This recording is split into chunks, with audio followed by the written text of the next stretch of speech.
여러분 안녕하십니까? 1월 3일 금요일 넘치는 우리 교회 매일 묵상 시작하도록 하겠습니다. 오늘 본 말씀은 여호수아 2장 1절부터 24절까지 말씀입니다. 이스라엘 백성들이 요단강 앞에 있고 요단강을 건너려고 준비하고 있어요. 새로운 지도자 여호수아에게 하나님께서 형통을 약속하셨고 이미 요단 동편에 있었던 땅을 얻었던 루벤과 갓과 므낫세 2분의 1 지파를 격려해서 함께 가기로 했습니다. 이제 출발하면 되는데 출발하기 전에 뭐 해야 돼요? 정탐해야 되죠. 그래서 정탐꾼들을 보냅니다. 사실은 어디에 뭐가 있는지도 모르고 그쪽이 어떤 상태인지도 모르고 그냥 막 무작정 간다는 건 너무 위험한 일이죠.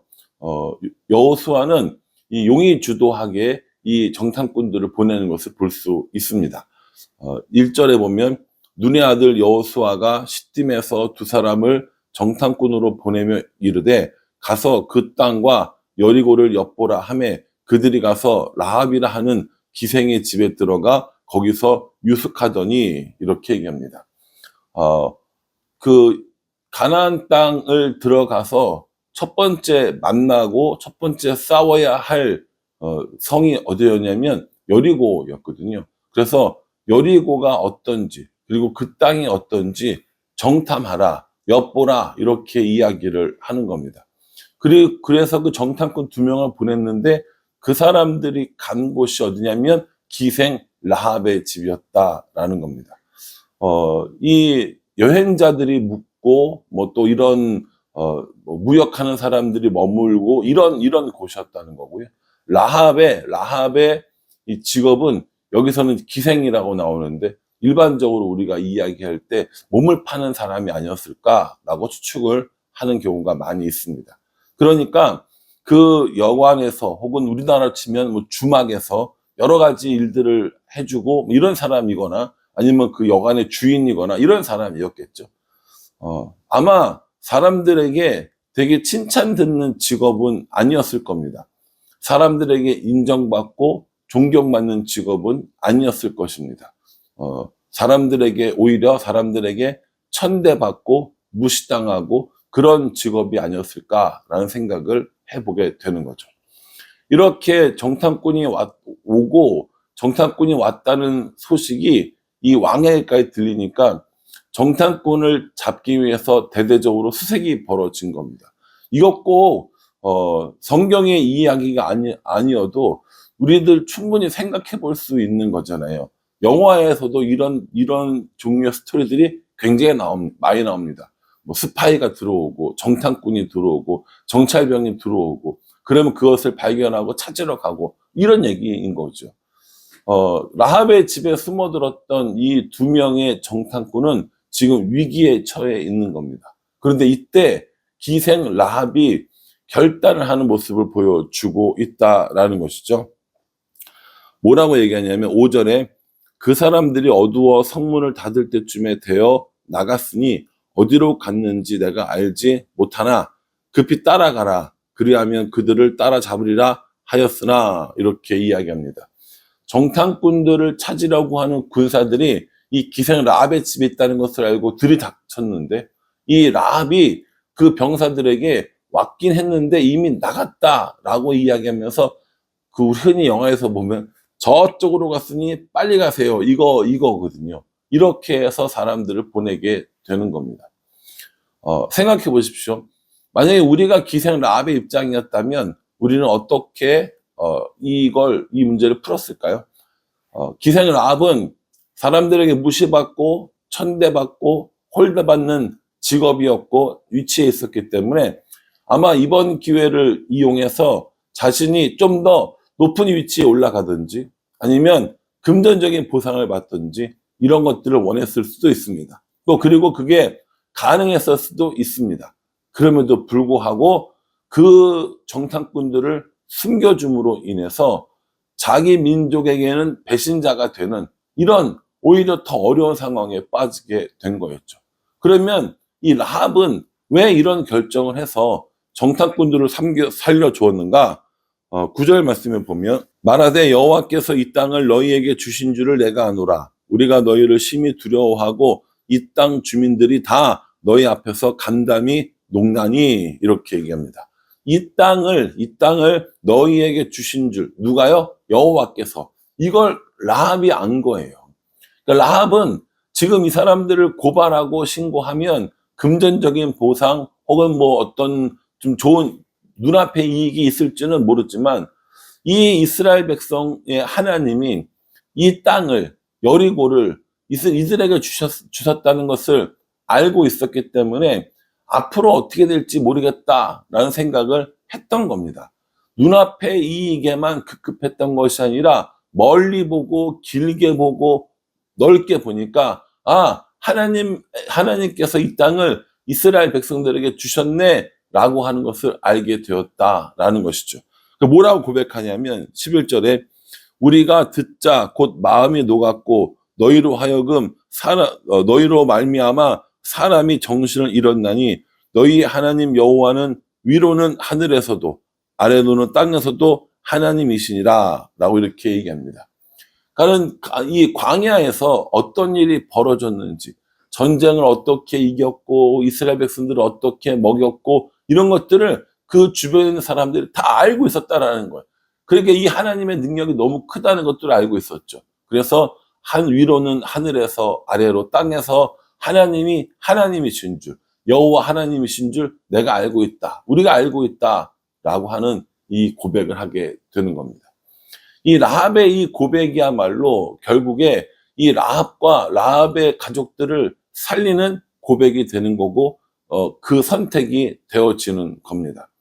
만약에 라합이 그 정탐꾼들을 고발을 해서 정탐꾼들이 잡혔다고 생각해 봅시다. 그렇다고 해서 여리고 성이 함락되지 않았을까요? 아니거든요. 다시 여리고 성이 함락되어서 오히려 이 라합과 그 가족들은 처참한 죽음을 당했을 수도 있었을 겁니다.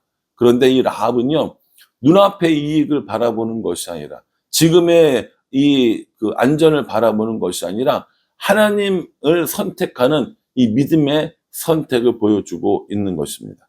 결국에 이 라합의 믿음의 선택은요, 예수님의 족보에, 마태복음 예수님 족보에 나오는 이 여인의 한 사람으로 등장하는 이 선택이 되어지는 겁니다. 그래서 성이 점령당할 때 자신과 자신의 가족들을 이렇게 살려줄 것을 우리에게 이야기하고 있다라는 것입니다. 그렇게 뭐라고 얘기하냐면 그래서 그 정탐꾼들 다 탈출시키면서 이렇게 얘기합니다. 18절 말씀이에요. 우리가 이 땅에 들어올 때에 우리를 달아내린 창문에 이 붉은 줄을 메고 내 부모와 형제와 내 아버지의 가족을 다 내 집에 모으라라고 얘기합니다. 이게 무슨 얘기냐면 라합이 이 정탐꾼들을 그 줄에 매달아 내리니까 정탐꾼들이 이야기하는 거예요. 우리가 잘못해서 너희 집을 공격할 수 있으니까 너희 집 창문에다가 붉은 줄을 메어두라라고 얘기합니다. 붉은 줄을 메어두라. 붉은 줄을 메어두면 이것이 너희 집인지 알고 그 안에 있는 사람들은 공격하지 않겠다라고 이야기를 하고 있는 것이죠. 이 붉은 줄이 결국 이 라합에게 뭐가 됩니까? 구원의 상징이 되는 겁니다. 그래서 우리가 이 붉은 줄을 때로는 예수 그리스도 혹은 구원의 상징으로 이야기할 때도 있습니다. 이 붉은 줄이 없으면 어떻게 돼요? 죽음을 당하는 거예요. 이 붉은 줄 안에 있으면 뭐합니까? 살아나는 것이죠. 그래서 이 라합과 정탐꾼이 서로 약속을 합니다. 우리가 이 붉은 줄을 매달아 놓고 그 안에 있는 사람들은 손대지 않겠다, 죽이지 않겠다라고 약속하는 것을 볼 수 있습니다. 그렇게 정탐을 다 마치고 라합과 약속을 하고 이제 여호수아에게 돌아와서 그 모든 일들을 다 보고를 하는 것을 볼 수 있습니다. 24절에 또 여호수아에게 이르되 진실로 여호와께서 그 온 땅을 우리 손에 주셨으므로 그 땅의 모든 주민이 우리 앞에서 간담이 녹더이다 하더라 이렇게 얘기합니다. 간담이 녹더이다. 이거 누가 한 얘기예요? 라합이 한 얘기인 거죠. 라합이 이야기하면서 우리가 너무 무서워하고 너무 당신들을 두려워하고 있습니다 라고 하는 이야기를 정탐꾼에게 해줬고 정탐꾼은 그 이야기를 여호수아에게 해줬고, 그래서 그 땅이 하나님께서 주신 땅이심을 확실하게 이야기하고 있는 모습을 보여주고 있습니다. 라합의 집에 안 갔으면 어떻게 됐을까? 이렇게 생각할 수 있잖아요. 근데 그렇게 하기보다 라합의 집으로 하나님께서 인도해 주셨구나 라고 하는 것이 더 정확하지 않은가 생각을 합니다. 그래서 라합은 결국에 뭐합니까?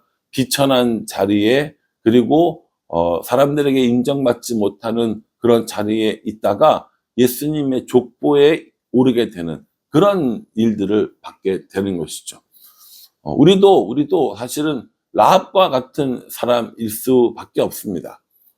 여전히 죄 가운데, 여전히 비참함에, 여전히 고통 가운데 있지만 예수님을 통하여서 우리도 구원에 이르게 되는 것이죠. 라합이 믿음의 선택을 통하여서, 믿음의 고백을 통하여서 구원을 얻었듯이 우리도 하나님을 향한 고백, 하나님을 선택하는 그 믿음으로 인하여서 구원받을 수 있다라는 것입니다. 뭘 선택하라는 거예요? 예수님을 선택해야죠. 뭘 선택하라는 겁니까? 하나님을 선택해야 한다라는 것입니다.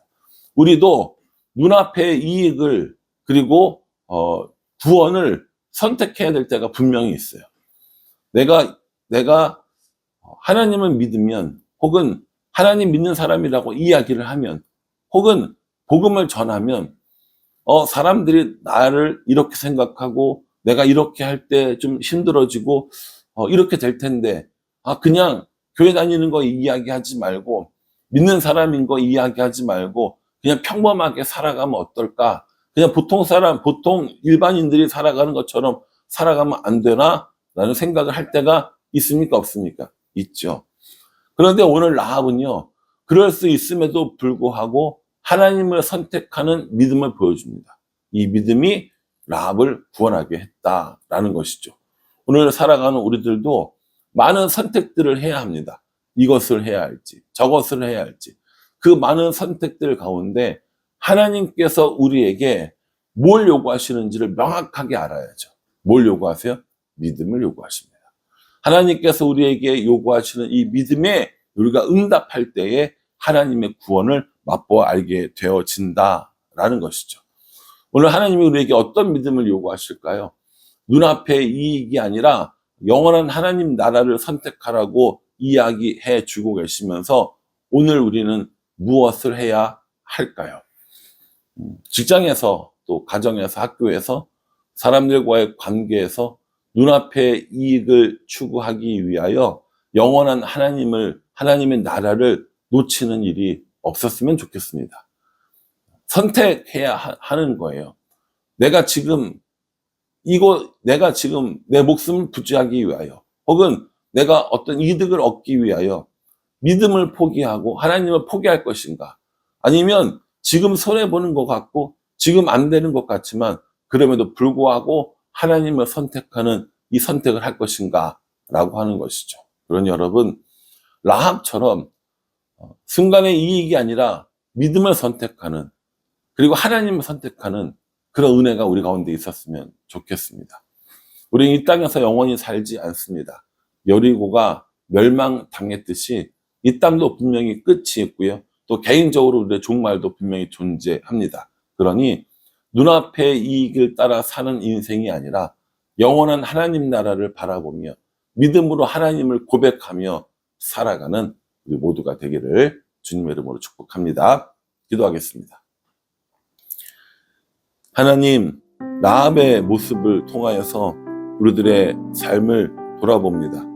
눈앞에 이익에 충실하며 살고 있는지, 영원한 하나님 나라를 믿음으로 선택하고 있는지 우리 자신을 돌아볼 수 있도록 은혜 베풀어 주시옵소서. 눈앞의 이익이 아니라 영원한 하나님 나라, 하나님을 선택하며 그 하나님과 날마다 동행하는 삶을 살아갈 수 있도록 우리 인도하여 주시옵소서. 예수님의 이름으로 기도합니다. 아멘. 오늘 이 말씀 기억하시면서요, 오늘 하루도 믿음을 따라 믿음의 선택을 하는 우리 모두가 되기를 간절한 마음으로 기도하겠습니다. 감사합니다.